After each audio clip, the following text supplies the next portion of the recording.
بسم اللہ الرحمن الرحیم۔ السلام علیکم ورحمۃ اللہ وبرکاتہ۔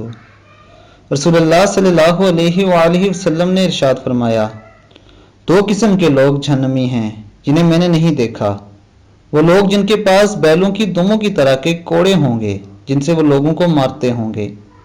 وہ عورتیں جو لباس پہن کر بھی بے لباس ہوں گی، مائل کرنے والیاں، مائل ہونے والیاں، گویا ان کے سر بختی اونٹ کے کوہان کی مانند ہوں گے۔ وہ جنت میں داخل نہ ہوگی اور نہ جنت کی خوشبو پائیں گی، حالانکہ اس کی خوشبو اتنی اور اتنی دور سے آتی ہوگی۔ یعنی دوستو، نبی اکرم صلی اللہ علیہ وآلہ وسلم نے بڑے واضح الفاظ میں ہمیں ان دو لوگوں کے بارے میں بتا دیا ہے، ان دو گروہ کے بارے میں بتا دیا ہے۔